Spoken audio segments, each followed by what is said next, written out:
Bismillahirrahmanirrahim. My dear student, Assalamu alaikum. Today we are going to study the events of 7th year of Hijrah. In the last lesson yesterday we studied about the event of 6th year. So today we are going to study the events of 7th year of Hijrah.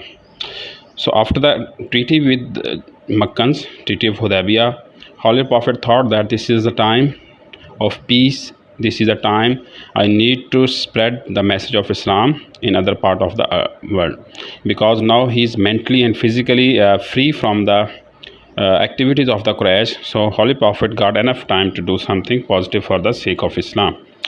So that is why the first important event which took place, which was done by the Holy Prophet, peace be upon him, was that actually letters, that he wrote letter to different countries.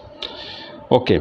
Why he did that, inshallah we are going to study this point at the end. We need to, whenever we are going to understand a topic, you need to raise some question in your mind: when, where, how and why.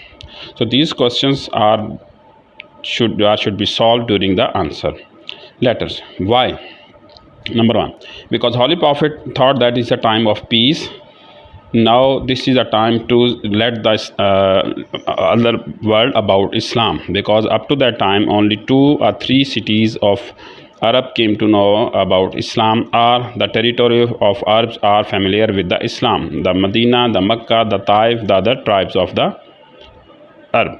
Now Holy Prophet thought that this is a time that Islam should be known to the rest of the world, the people, the countries who are having common border with the Arab, or the people who are having any kind of a social or economic relation with the Arab. So that is why he thought that I need to tell them, I need to invite them towards Islam by writing different letters, because at the time, in order to convey a message, in order to let the people know about something, letter was very common practice.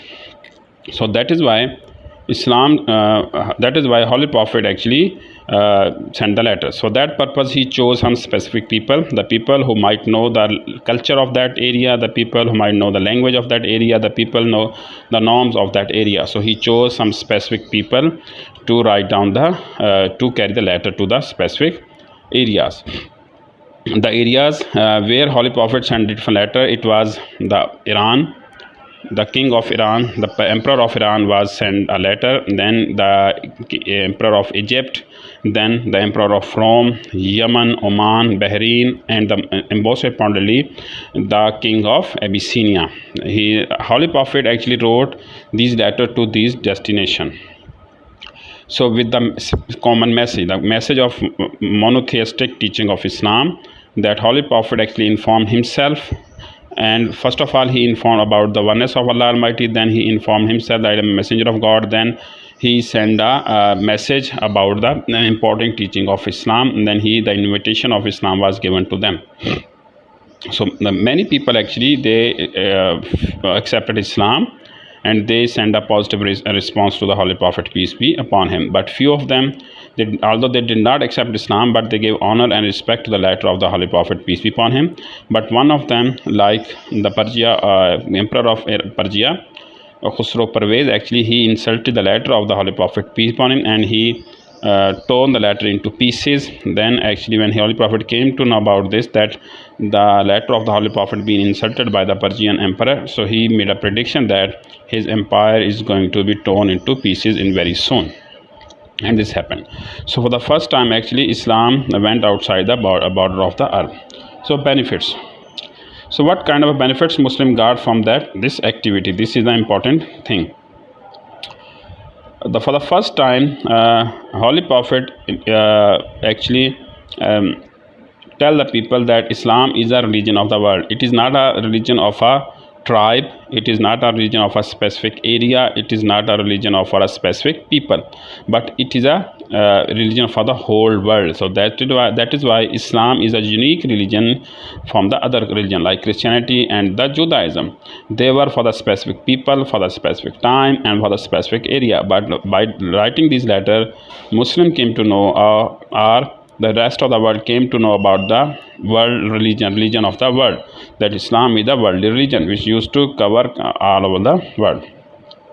The secondly, actually Muslims become the power of the world, because within the Arab only it was the Makkans, Quraysh, who were in power, but they have Muslim fought battles against the Makkans, and Muslim got the victory, and Muslim was the dominant in that area. So Muslim became the power of the Arab. Now this is the time to introduce the rest of the world that there is a new emerging power within the Arab who control the situation, who have the power of the Arab. So that is why the rest of the world also came to know about new group or new religion that is actually emerging, getting power day by day within the territory of the Arabs.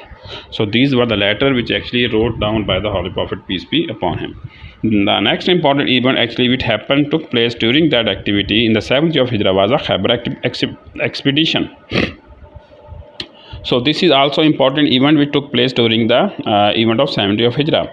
So the peace agreement with the Quraysh actually gave Muslims space, gave Muslim leverage that they can do whatever they want within their territories. Within the circle of agreement, within the boundary of the points of the agreement, Muslim can do whatever they want. So this is another important event to get rid from the Jews. So Jews were against the Muslim from the first year of Hijrah when Holy Prophet stepped in Medina. From the first day they became the enemy of Islam because of some many reasons. So why Holy Prophet actually started expedition against the Jews of Khayber? Because they were not the participants of the agreement. Because there is a point within the agreement of Treaty of Hudaybiyah that any group, any tribe, every tribe is free to choose the side. They can be the ally of Muslim or they can be the ally of Holy Prophet, peace of Makkans. So the Jews, they did not select any side. They were independent over there. So now they were independent. So that is why it was a good time for the Muslim to get rid of them. So Holy Prophet, basically what is the reason why Holy Prophet without any delay actually started his expedition towards the Khayber? Although Holy Prophet had Jews in his mind that Jews are behind each and every chaos of the Medina. So he was thinking like this. But before he do something, an important actually event happened within the Khayber. So Jews were against Islam. So Bani Nazar, actually they were the people behind the Battle of Trench, and they have settled down in the Khayber. We have studied that when they were exiled by the Holy Prophet, they settled down in the Khayber. And they planned the war against the Muslim at the Battle of Trench. They made alliance between the Makkans, the other tribes, and they also supported Makkans with finance, with weapons, with men, whatever they are having over there. So they thought that actually the Muslim had a treaty with the Makkans, that this is the weakness of the Muslims, this is the weakness of the Makkans. The Makkans got frightened for the Muslims, so that is why they made a treaty. So they thought that Muslims are not powerful enough to make an agreement with them. So they thought that now this is the time we need to stand against the Muslims. So they started to prepare for a war against the Muslim. So when Holy Prophet came to know about their activities, Holy Prophet actually planned that I need to attack on them. I need to attack on them before they attack on me. So that is why Holy Prophet, peace be upon him, left Medina for Khayber. And very rushly and very speedily actually the Muslim moved towards the Khayber, and they laid a siege of the Khayber. Because in Khayber different people used to live over there, different sub-tribes used to live over there, so that is why they used to live in forts. So Holy Prophet laid a siege of each and every fort, and Holy Prophet started to create a pressure on forts, and Holy Prophet conquered all forts except the one that was known as Qamus. And Qamus was the strongest fort from the earth, and there was a person known as Marham. He was the leader, he was the chief of that fort, Qamus. Holy Prophet and his companion tried their best to conquer the fort, but they did not. Then one day, Holy Prophet actually made an announcement in the evening that tomorrow morning I am going to give a banner to a person with whom Allah have a deep love, and his Prophet also love him the most. So next morning, Holy Prophet called Hazrat Ali in his presence, and he gave him the banner that today you are need to lead the attack. So that is why Holy Prophet So Holy Prophet gave him the banner to Hazrat Ali, and he fought well and bravely, and actually he challenged the Marhab, the warrior of the Jews. On the other hand, Hazrat Ali, actually he was being selected by the Holy Prophet, peace be upon him.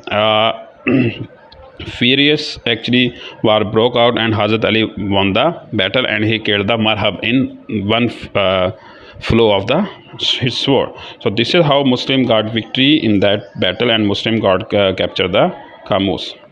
So benefit and result. So Jews actually are done from the earth. Jews actually, they were powerful before the arrival of Muslim within the Medina. Now they are no more in this world as powerful as they were earlier. So now land have become under the supervision of the Muslim. Muslim got captured the land of the whole of Khayber, and it came under the supervision of the Holy Prophet, peace be upon him. Now it is his will that he can use whatever he want of that land. So then Holy Prophet made an agreement with the Jews that this land belongs to the Muslim, that we have conquered that area. Now you need to work on the land, and you need to give us the half of the production of the land annually. Whenever you are going to harvest any crop, you need to give us the half of the production. So this is how Holy Prophet actually got captured the Khayber, and Muslim got many benefits. For example, Muslim got rid of Jews, and the conspirators has been finished. Number one. Number two, financially Muslim become stronger, because the half of the production used to come to the Muslim every year, and Muslim now become mentally free from the Jews, and they can focus on other activities within the Arab territories. Okay, last point, Umrah. Because in the 6th year of Hijrat, the points of agreement was that Muslim has to come for next year for the Umrah. So this is a year when Muslim need to go to Makkah for the performance of the Umrah. So that is why, according to the plan, according to the treaty, Holy Prophet left Medina for the Umrah. He spent 3 days over there, and Holy Prophet actually entered in Makkah. The people of Makkah, they have left the city, and they settled down on the mountains, because they thought that the Muslims are coming from the Medina. The old name of Medina was Yasrib, and Yasrib mean the valley of diseases. So they thought that Muslim might have diseases with them, and they might infect us with those diseases. So that is why they left the city, and they settled down on the mountains. So Holy Prophet actually, when reached over there, he offered Umrah, he sacrificed animal, and Holy Prophet told them to show some aggression, to show them their physical activities. So when most people of Makkah saw this, they got frightened, and Holy Prophet spent 3 days over there, and then came back to Medina without any kind of a issue within the Makkah. So these were the events of 7th year of Hijrah which took place during that activity. So my dear students, you need to write down in detail and study from all sources like Frkhanda Noor Muhammad, Dr Saqib, and some history books, because in order to get good grades you need to study more than enough. Got it? So inshallah tomorrow we are going to study the events of 8th year of Hijrah. Until then, Allah Hafiz.